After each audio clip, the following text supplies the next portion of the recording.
start our press conference for Belfast, which won the People's Choice Award just recently at the Toronto International Film Festival.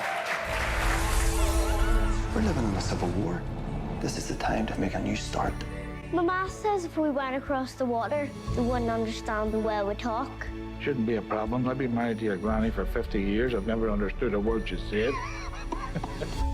What do you want? I want you and my granny to come too. Please welcome to the stage as Pop CIARAN Hinds. As Buddy, introducing Jude Hill.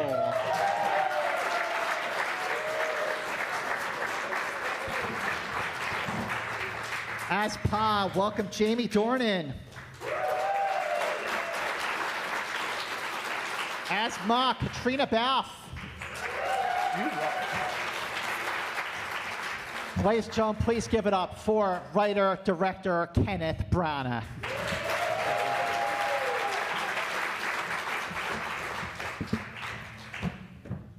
You're not going to. Right. Is that too low for you? Morning. All right, well, first of all, the first question I have for each of you is, I know we just had your big premiere last night at the Academy Museum Theater, which was absolutely a wonderful, wonderful event. I loved your introduction. And Ken, you mentioned your premiere that you had in Belfast. Yes, yeah. Okay, that's a pretty big premiere to have. What was that like? What was the reaction?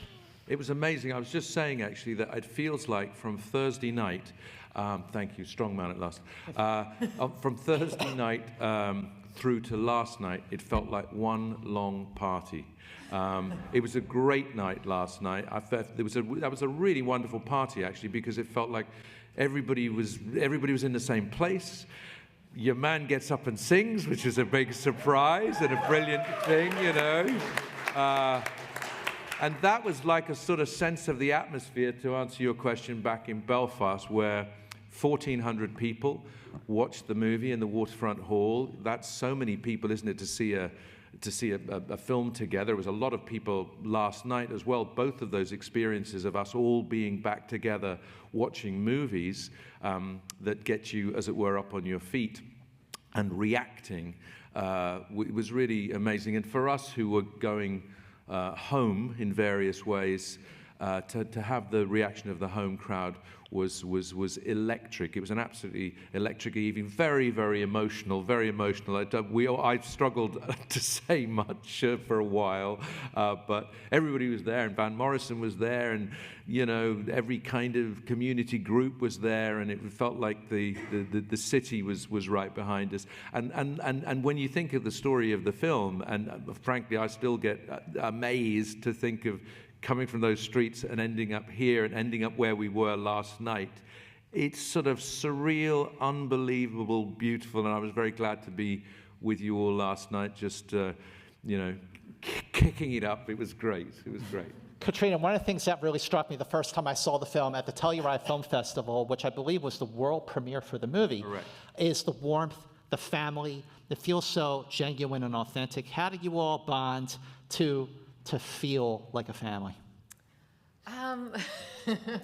Well, it was very difficult. No, I think sometimes there's just an alchemy and a magic that happens, and I think it's down to Ken creating the space for that. One of our first days, Ken had Judy, Kieran, Jamie, and myself in a room.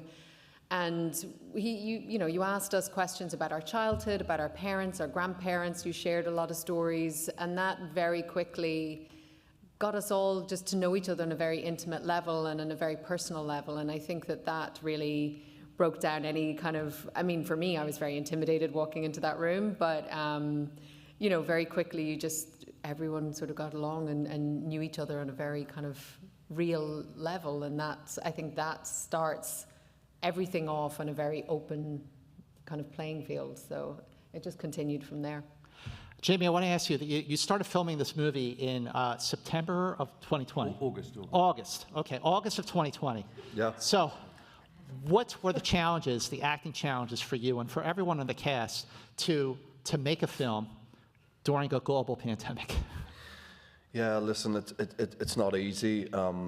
There's a lot of protocol that we had that was unusual and alien to all of us, getting COVID tested every day, having this strange one-way system on to set, and like each sort of department would get their time, you know, the sound would get their moment, and then the props would get their moment, and everyone was just coming in this sort of like in phases. It was very strange. But I think the overriding feeling for all of us was that we were so fortunate to be making something. You know, we were all sitting around really clueless as to when the next job was going to come, and nothing was shooting. We were the first out of the gate in the UK, particularly. So we were just felt lucky to be employed, you know, let alone employed on something that is so was so meaningful to me personally, certainly, and to all of us, and with such an incredible piece of work for us to play with. So that was the overriding feeling, and you were just happy to do all the protocols and keep everybody safe, because we were felt so fortunate to be there to be able to tell that story.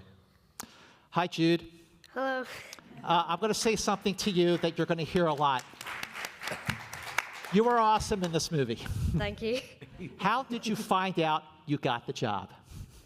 Well, I remember when the email came through, I ran around my house screaming for about 5 minutes. And I didn't even get halfway through the email. Then I read it all, and I found out who would be in it.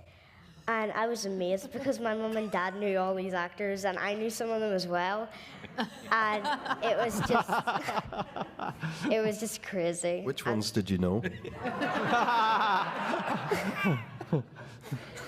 Yeah, it was just crazy. Kieran, what impressed you the most about Jude? This is his very first feature film. Yeah, when I was introduced to Jude the first time, and Ken had told me that he was an Irish dancer, it struck a chord with me, because I did Irish dancing for about 15 years myself, and I thought, I wonder what this little fella's like. And in this open-hearted, imaginative, brilliant young fella walked, and I knew within a couple of seconds that we were going to have a real adventure making the film, because he was a gift to us from Ken, and I think now you'll understand he's a gift to the world as well. Yeah. One more question for Ken before I open up to the audience. So I was really moved by your introduction last night at the Academy Museum premiere. This is a very personal film for you. It has been in your head for 50 years. Why was now the right time to tell the story and to write this story?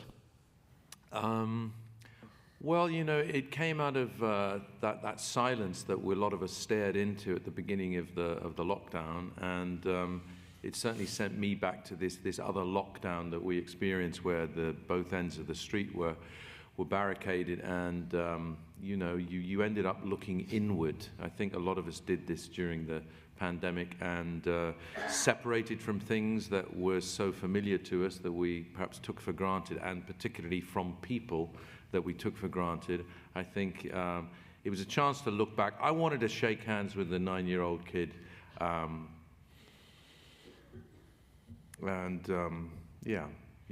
also try and understand what my parents had gone through. I think that people, in this pandemic, a lot of people made enormous numbers of sacrifices, and I think in this time and in these communities people did.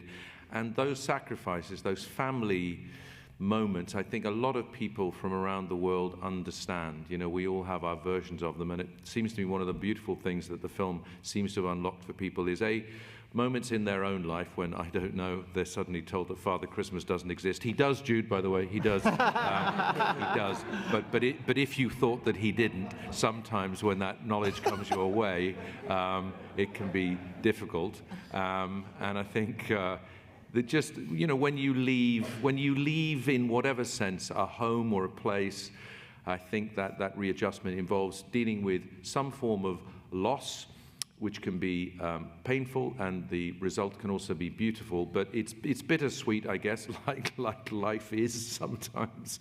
And going back to look at it at a time when we were all considering those difficult, losses in our own lives and what is valuable to us, sort of meant that it sort of had to come out. Yeah, just one more thing. You talk about your 9-year-old self here. What made Jude the perfect buddy? Who are you looking for, and what made Jude just perfect? Well, I think, as you'll have seen and as we all know, and I would say actually, just apropos of your first question, one of the things about this group of actors, Katrina was just talking about what made the atmosphere. I would say Judy, the distinguished Judy Dench, who isn't here, one of the things she said to me once, I remember thinking it's very unusual as an actor to say this. We were talking about the reaction of people in the world about her work or whatever, and it came out and she just said, well, the thing is, Ken, I like people. I like meeting people. And I would say that this group of actors like meeting people. It was an example last night. It was nice, it was nice to be amongst everybody, It was we were happy about this. Don't need to be in some separate room or be, sort of kind of, filtered. So all of that energy was going out. Jude, I think, has the same thing. Also, he had, I think, this group also share a sense of humor. So does this one here. But I think that the biggest thing, and again shared by these other actors, was the capacity to listen. A lot of Buddy's performance was about it's about reacting, isn't it? It's about listening and watching, not necessarily saying things. And acting on film often is reacting. So it needed to be somebody who could do that in that very moment. Now, he had a lot of great people to listen to. So another thing to say, much as I love young Jude here, and he's amazing, but it was a group thing. So a lot of that performance was given to him also by these distinguished characters, but he gave it all right back with a capacity to be present, which is so beautiful. Jude, what was it like working with Kieran, with Jamie, with Katrina? Like, what did you learn from them? I learned so much from each and every one of them. Yeah, I mostly just asked for a bunch of advice about acting, and that really helped me understand the acting community a lot better. And even working with Ken and having him as my director and writer is just mind-blowing. And each and every single one of these actors is extremely talented, and they're all just really, really nice people. So this is your first film, Jude. You want to do it again? 101%. All right, let's turn over to the audience. And when you get the microphone, I ask that you state your name and your outlet. And I'm going to start you in the mask and the glasses. Say that a lot today, you in the mask. No, we do need the microphone. I do. Thanks. Hi, yeah, Chris from Joe Blow in Montreal.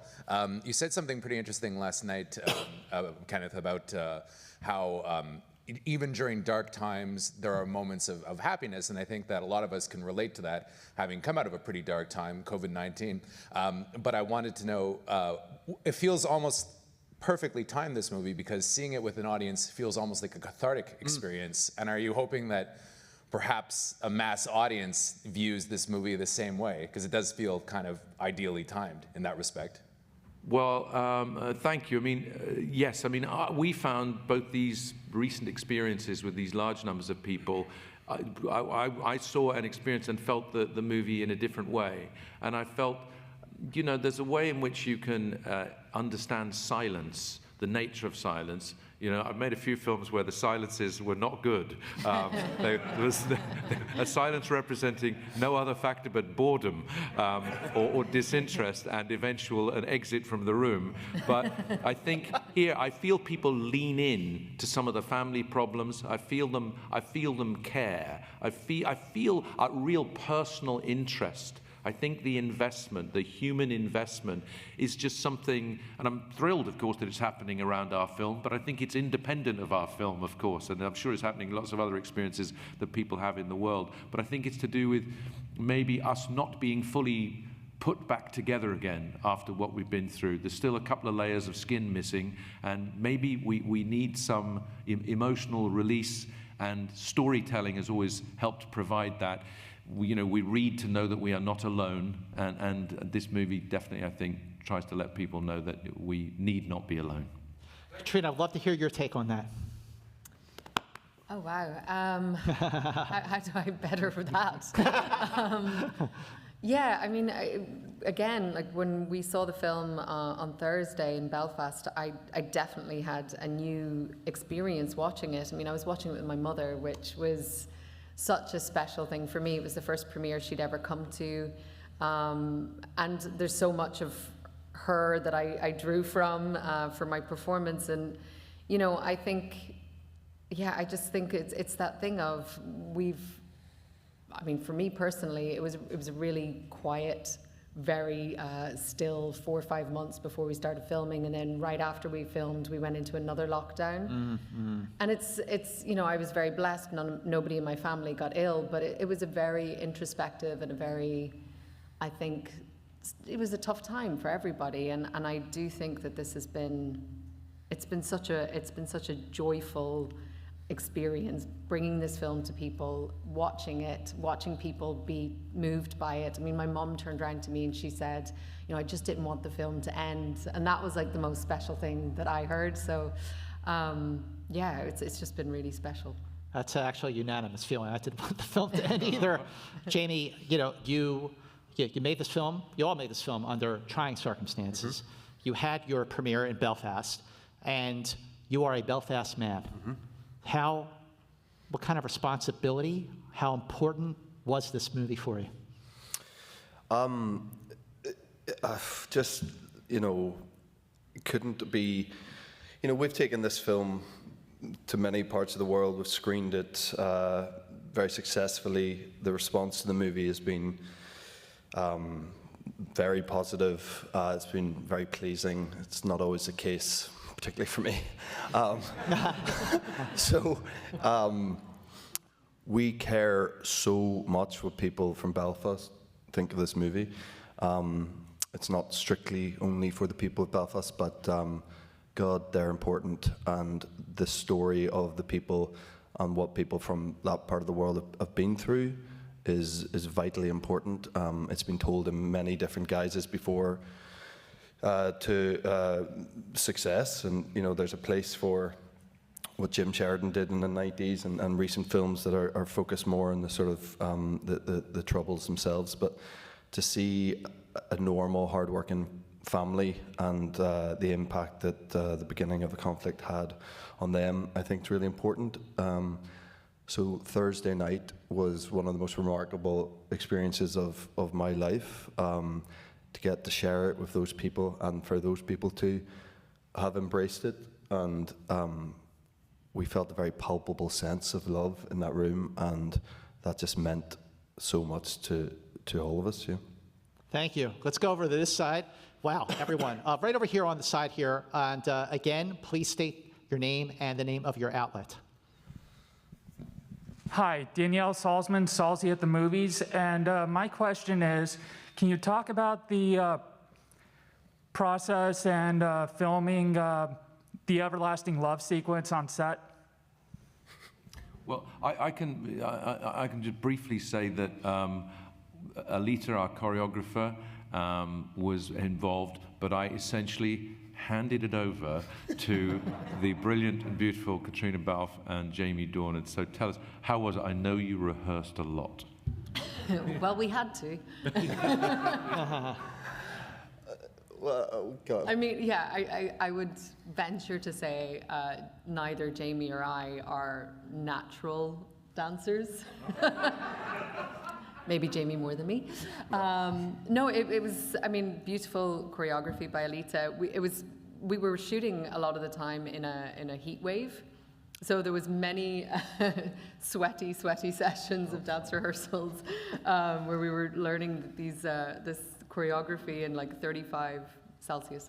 But I think it comes at such an important part in the story. And for Ma and Pa, you know, for these two characters, it's really where the stresses on their marriage have sort of come to a height.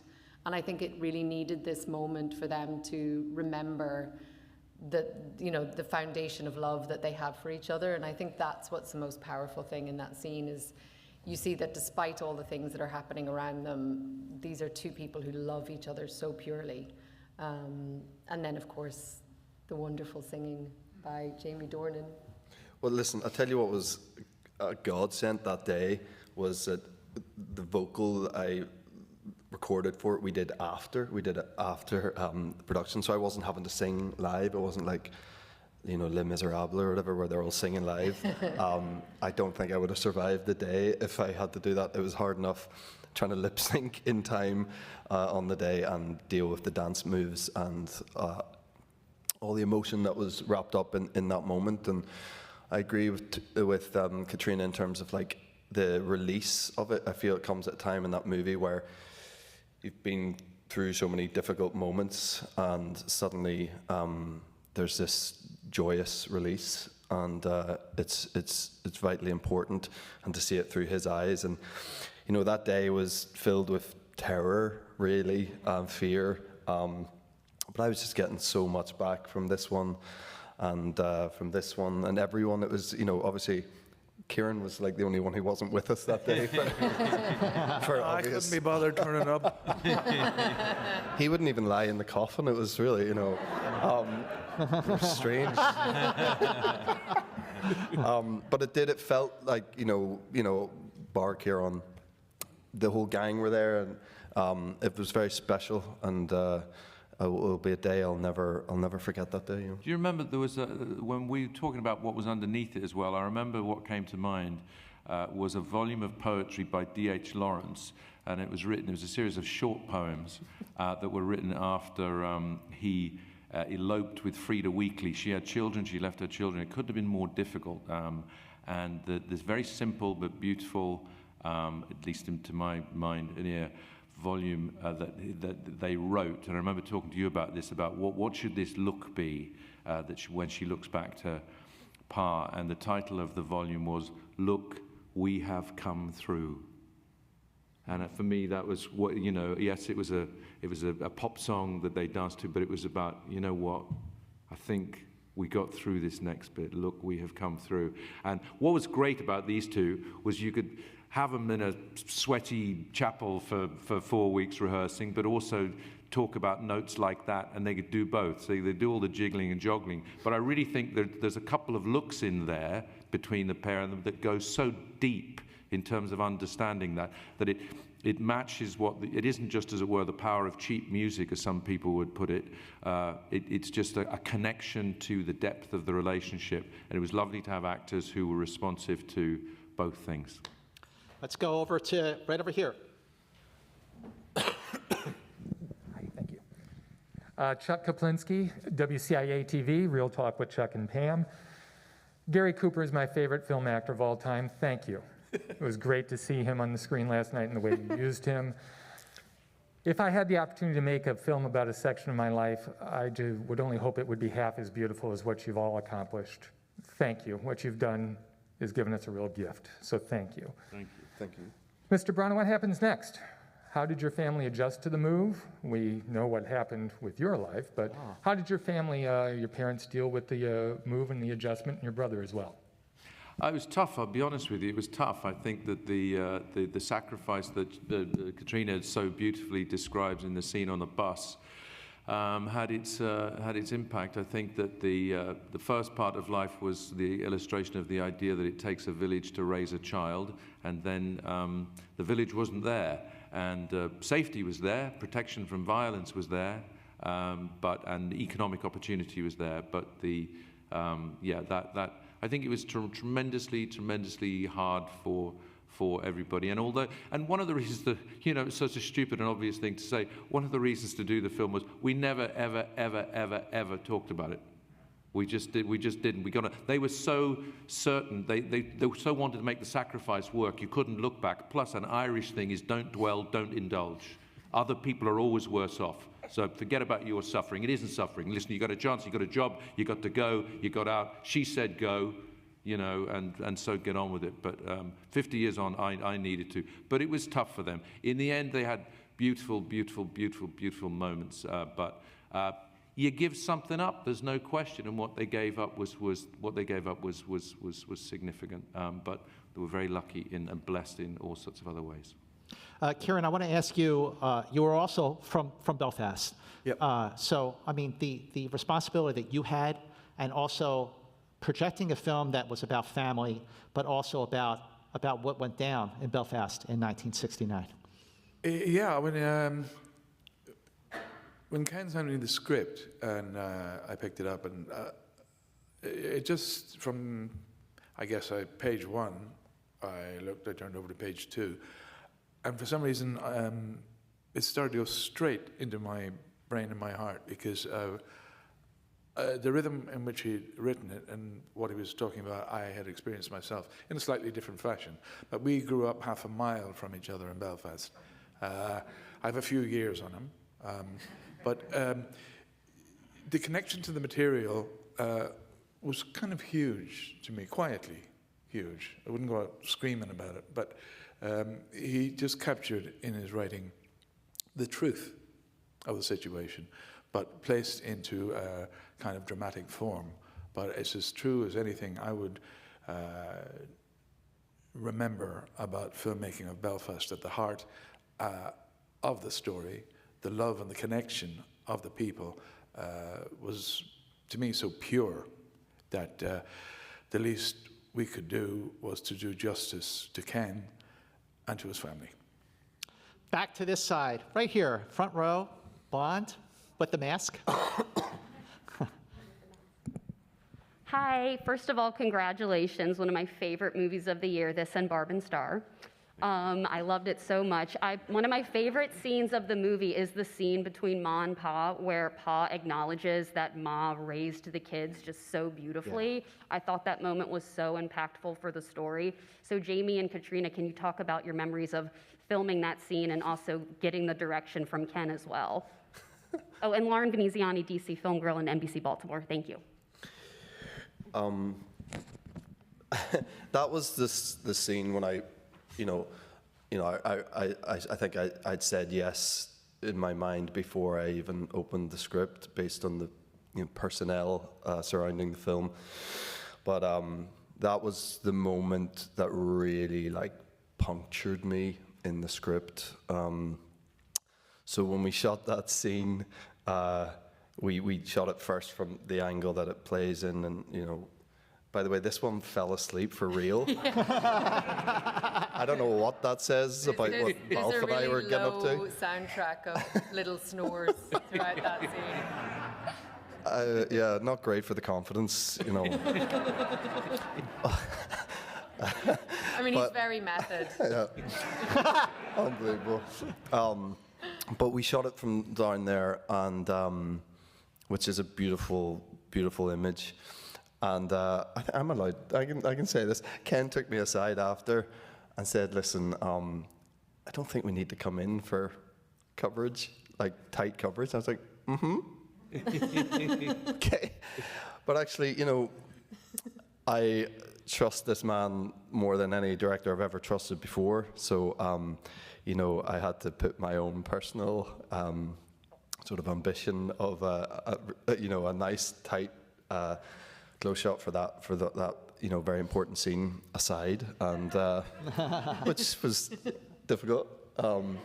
But I think it's far more impactful the way it plays, and at the end of the day, we are discussing the two boys, and in a very sincere and emotional way.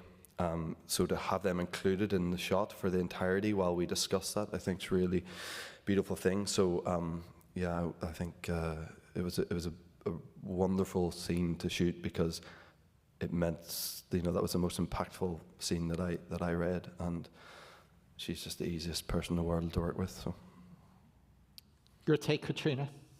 Yeah, I mean, it is. It's such a gorgeous moment between these two characters. I think so often, I will say, first of all, I think the men in this film are some of the most beautiful and big-hearted characters, and they really, you feel the empathy and the love from them, but very often it's the women who are left bearing the brunt of things in these kind of situations, and it's not often acknowledged. And sometimes I think people talk about stay-at-home mothers in this very dismissive way and sort of reduce them to sort of well, they're just another wife. And I think that this was a beautiful moment that really acknowledged the weight and the enormity of what Ma was doing and what a lot of women do. And I thought that that was a really beautiful moment. The one thing I'd say also about these two as well is, before that, the same morning, in fact, what had caused Jude to fall asleep was that we'd done the scene ahead of that where he's on the sofa and he says he doesn't want to leave Belfast. And because of what I'd written, I thought was quite a hard thing for Jude to come in and sort of do straight away. We were into a sort of pitch of emotion. So I said to Jamie and Katrina, would you mind, can we improvise the scene before that, where you've begun? I had written something where he comes in with, I don't want to leave Belfast, and the conversation already happened. I said, would you mind improvising the scene that isn't written? And they were absolutely brilliant at doing that. And part of what informed the scene you've just been talking about was that, and it's it's scary, I think, but it was wonderful to see. They were helping Jude out because that meant he could have a run up to this explosion, but also this sort of tentative, how on earth do you tell the child that you're going to be taking him away from everything? And I was really grateful. It's one of the enormous contributions every bit of all these actors in this cast made, and enhanced and improved and added to the script. And that beautiful beat supports the scene that they did. One of the reasons I chose one angle was because the energy in the room and what they'd given to that was so beautiful. And it was all from them. Excellent. Okay, let's go. Yellow shirt. Yes. Wait, hang on. Wait for the mic. Hi, I'm Terry Hart from Toronto, Super Channel and CBC. You might have not got your close-up for that scene, Jamie, but Mr. Branagh, you definitely made some bold choices around really extreme close-ups throughout the movie. And I'm wondering if that was stylistically your choice when you were writing and you wanted that intimacy with those extreme close-ups, or was it on set with your actors and their faces that allowed you to go in and follow up? What do you think that added for the audience, for the viewer, to be intimate with these characters that an extreme close-up allows? Thank you for that question. I think a combination of things apply. The black and white was partly chosen for a forensic quality, something that Harris Sambalukos, our cinematographer, put this way. He said, look, color, of course, allows you brilliantly to describe people, but black and white allows you to feel people.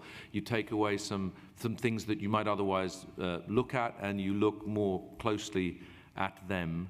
I've always thought that it's possible to make epic films in intimate situations.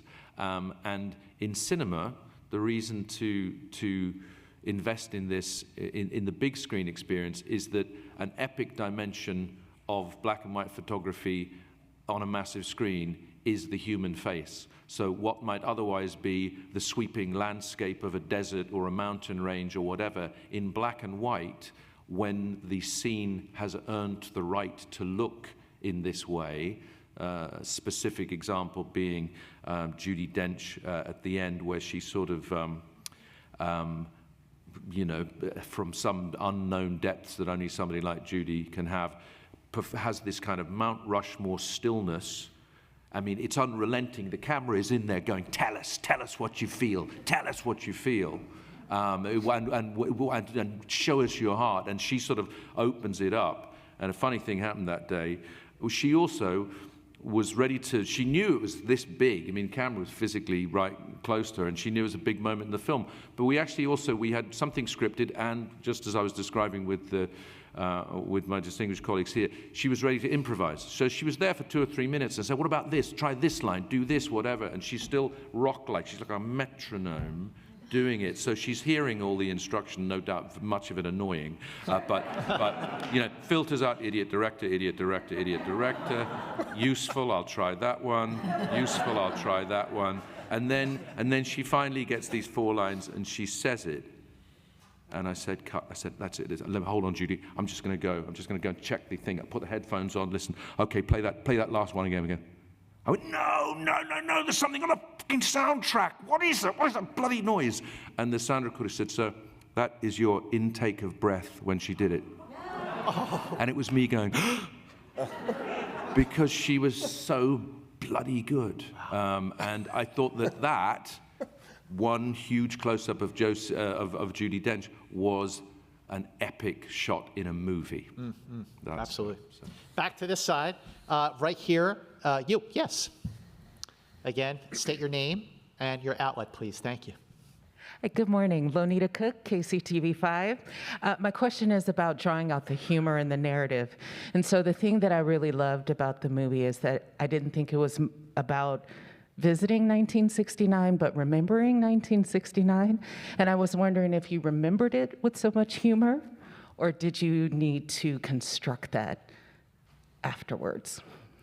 Well, that is such an interesting question. I think you're right that it's about memory. You know, the psychologists say the facts of our life are less important than how we remember them.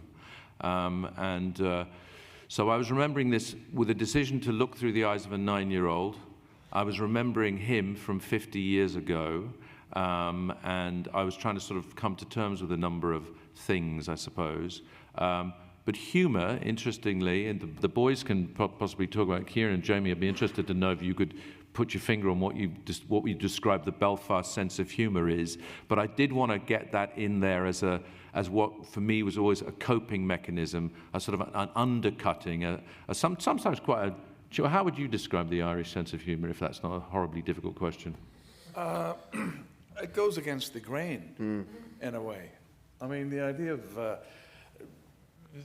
you do it a lot, don't you? You two. They're always slagging each other off, and it's a sort of form of affection, verbal abuse. It's just the way it is.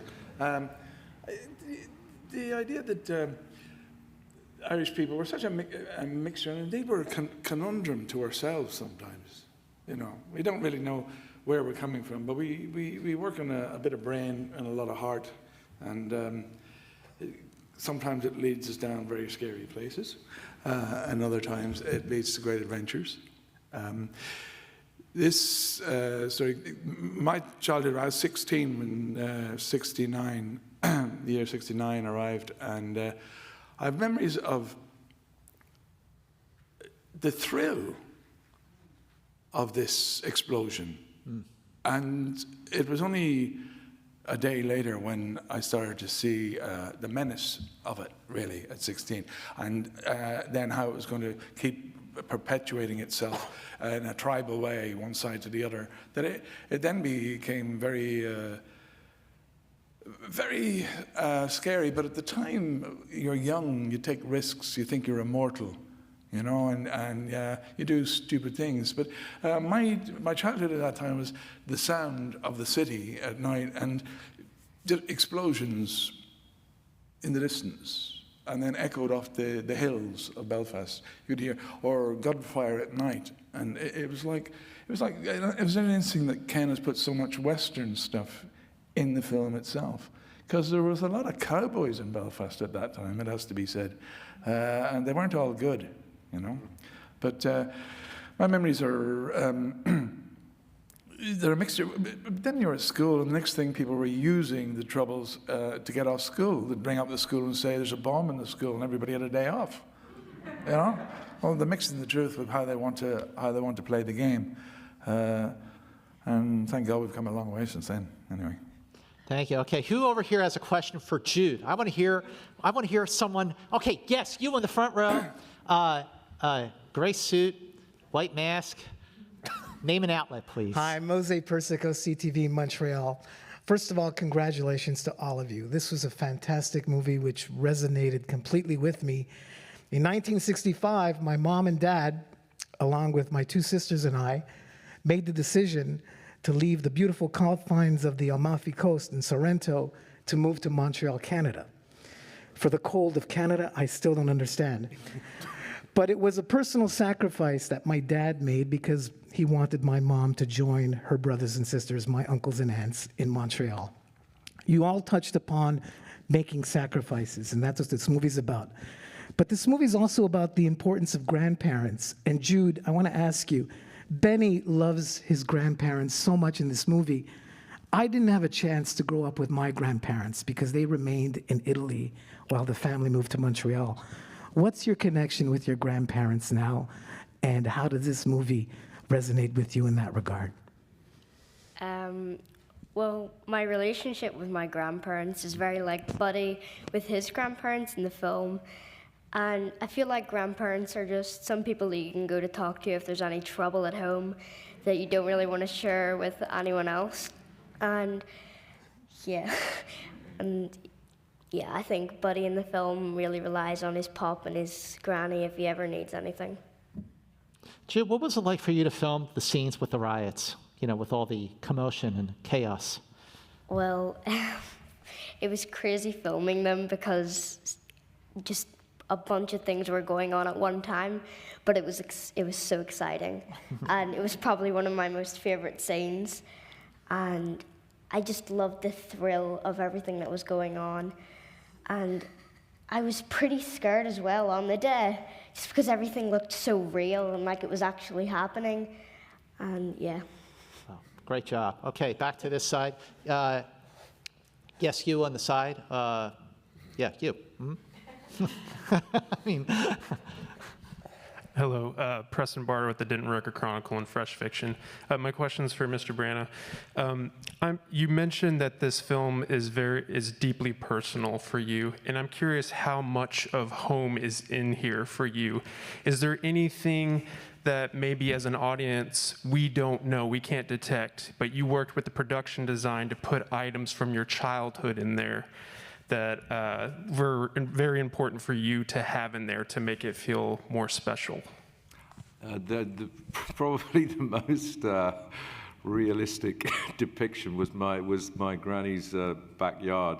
The sort of informal gentleman's smoking room, as it were, where my pop used to sit on that loo. It's just a very, very unhygienic, but it's what happened. And he seemed to have, in that backyard, he just had items from all over, everywhere. It's just, he had bits of wire, baskets, mangles, bits of piano, bits of saddlery.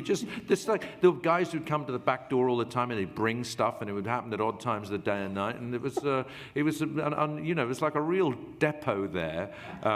And when I went in and saw that, I must say, it did put a lump in my throat. This thing about, alongside that garden that was being promised in the house, this thing about inside loos was really very attractive. It was two inside. We couldn't imagine why you'd have two toilets, but it seemed thrilling, and they were definitely both inside the house, because I'd had two. Also, not to get too scatological about this, but they didn't have toilet paper. They used old newspaper. This is not a comfortable way to achieve your ablutions. And so when I saw the newspaper hanging up on the wall, that gave me a bit of a fright, to be perfectly honest. But that bit of the set was very well realized. Yeah. back to this side. Yes, you in the back, right in the back. Yes, you. Hi, Jeff Howard, KCLV Las Vegas. Kenneth, this is for you. It's great to know you're a Trekkie. That's just awesome. So I was really excited to see Star Trek in this movie. Also, I'm a classic film fan, so Man Who Shot Liberty Valance, High Noon, Chitty Chitty Bang Bang. Was there any movies that didn't make the final cut that influenced you in this movie? Great question. A couple of movies that didn't make the final cut were The Great Escape. We were that played a lot in our country on television as well. And Steve McQueen gets a reference, however, you may note. But him being very athletic and determined on a motorbike trying to get out of Germany was in there for a while.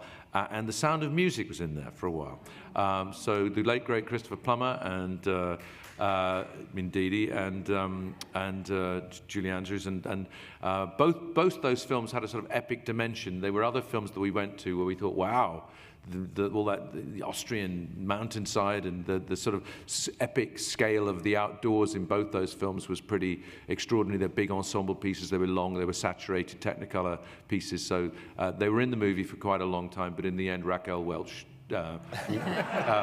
won out. Bravo to that. This next question is from our virtual audience. So this is from Lynn Venhouse and for Ken. So audition process for Buddy must have been extensive. Where did you find Jude? You may know that the North of Ireland has been, in the last 10, 15 years, a great centre for film. Game of Thrones was filmed in Belfast and all parts around, and many other great shows. So the casting infrastructure is incredibly complicated and impressive.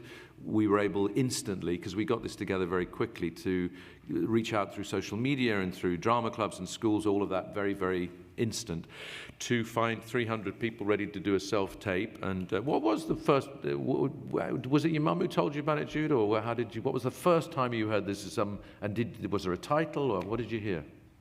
Well, the first audition that I ever did was a self-tape, and I go to speech and drama lessons, and I do poems and like extracts from books, and my teacher sent through this self-tape, and I filmed it, and I got called back like 5 or 6 times.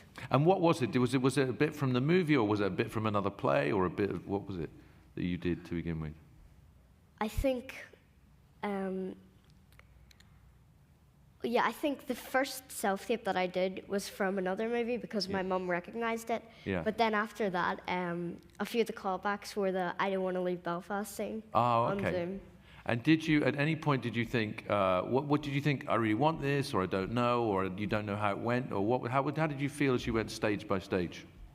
Well, as soon as I read what it was going to be about, like it was about Belfast back in 1969 and the Troubles, I watched a bunch of films and like YouTube videos to understand it. And after watching that, I was like, this is a really important part of history in Ireland where I live, so I gotta do this. So I did hard work and got it. What? Get in line. What was the scariest part of the process for you, though? Was it right down the end when we all got together, or what was? Did you get sort of anxious or whatever, or were you always kind of feeling, well, easy come, easy go? Well, once I found out I got the part, I was a bit nervous because I've never done anything like this before. So I was a bit like, ooh, how's this gonna go? But then the first day that I ever met everyone, I was just immediately calmed down by how easygoing they all were and how down to earth everyone is, and that really helped. Good. That's how it happened. That's how it happened. Thank you for that. All right. Roger Friedman, please. Wait, hang on. Microphone. Roger Friedman, Showbiz 411. Karen, I wanted to ask you about working with Judi Dench. You were a couple, and you're about 20 years younger than she is. So how did that, well, 18, let's say. But it's unusual to see that kind of casting. So, and your wife is the greatest actress in the world here. So how was that? Yeah, it would have been churlish to turn down the part, I guess. The day that Ken called us all together, we were sat at a table, and Jamie and Katrina and myself were there, and Judy walked in wearing a tiger mask. And so we knew she meant business, you know. She gave him this tiger mask, and the light in her eyes was extraordinary. No, to me, it was another gift from Ken, really, to get to work that closely with someone who is genuinely thinks on her feet like that, is able to turn on a dime, is able to, her instinct, her truth, and her wit and her humor. And the thing as well, as I think I've said it before, she's a bit of a rebel. So you've got, in entirety, you've got an extraordinary force of nature, and one of the warmest women I've met. It was, for me, it was a great experience. Between herself and this fella here, I was clinging on to both of them, really. Yeah. Have you ever played 20 years older in your career? Yeah, I actually, when I was at theatre school in last century, I think I was 19, and there was a Tennessee Williams play in which I had to say the line, "I'm 96 years young." So yeah, I played about 80 years older than I was. And since then, I thought it's not a very good idea. Yeah, there you go. Okay, back to this side. Let's go, Jim. Hang on. Thank you so much. Jim Ferguson, I'm with ABC in Tucson, Arizona, originally from Chicago. And a little bit like my friend Mose here from Montreal, I experienced the same thing. I'm a first-generation Irishman. My mother was from the South, and my father was from the North. So you can understand why I had to learn, with the name Ferguson, the song Carrick Ferguson, which is featured in the film. And Jamie, I don't know if you know that song. I do. It's a beautiful song. And Ken, why that particular song? It really hit home with me. Yeah, it's a version by Van Morrison, as you know, who did the vast amount of the music in it. And it's also the recording where he's accompanied by the Chieftains. So that's a North and South recording, you might say. That voice. There's something about those Irish songs. Danny Boy obviously features and has been, certainly in my experience, has been murdered regularly in my family. It's always the song you start too high, don't you? And then you get to the middle and you're oh, God, I'm never going to make it. I'm never going to make it. Or you'll need an extra Guinness before you get to that top note. But Carrick Fergus has that same quality of being a sort of folk tune, if you like, but you put it in the hands of Van Morrison, whose voice is a sort of 144-piece orchestra on its own, and then you have the late great Paddy Maloney from the Chieftains, on the harp, and then the bass comes in. Then you're seeing a father say cheerio to his. It's just the combination of the two things. It's so simple. He says the sea is wide and I can't swim over, which is, it just is a fucking. Oh, excuse me. Is a heartbreaker. It's a heartbreaker. Again, some people. Noel Coward used to dismiss the power of cheap music, I think he called it. But when somebody like these actors have done, when Van goes to the soul of a song like that, reinvents it, it's accompanied by somebody who also feels it, the DNA goes into the soil, and then you have a simple situation, man leaves home, boy at the window. I mean, how many of us, boys, girls, whatever, have been that figure at the window? It's a gift to the film, is what it is. We got one more question. Who's going to take us out with a good one? Who's going to take us out? You with the blonde, right there. You. Yes, you. Okay. Let's get the microphone over here. Hang on a second. And make sure, once again, to say who you are and where you are from. Hi. Jill Pringle, the iPaper, UK. Congratulations, all of you. But Kenneth, I'm from Liverpool. A huge connection with Ireland, and for the longest time I didn't know you were Irish, so I was so curious to know how you kept in touch with your Irish roots, or did you do that thing that we all do when we're a newcomer to a new place? Did you get rid of the accent quickly? The accent went over I'd say 2 or 3 years, where I think what we touched on earlier was this idea that when you're taken away from the big extended family, I think what I wanted to do personally was just disappear. I just wanted to not stick out. I wanted to keep my head down. From a position of knowing exactly who you were, we didn't really know who we were or what we are, or what we were. So my view was just sort of, and I became really quite solitary adolescent. Very, very solitary. It was really only what you might say through the family of acting that I came back in theatre companies and film companies to sort of be back in that sort of extended family. But I was back in Belfast for my very first job. 10 years later, I was back on the Albert Bridge and just a stone's throw from where we had the premiere the other night. And I think, as they say in the film, the Irish were born for leaving, but that leaving comes at a price, and I most certainly lost my way for quite some time. I would say it took me a long way to find my way back home, and with this film, I did. Ladies and gentlemen.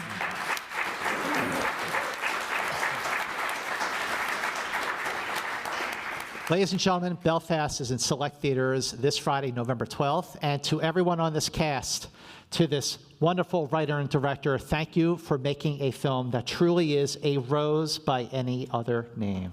Shakespeare. Thank you. Thank you.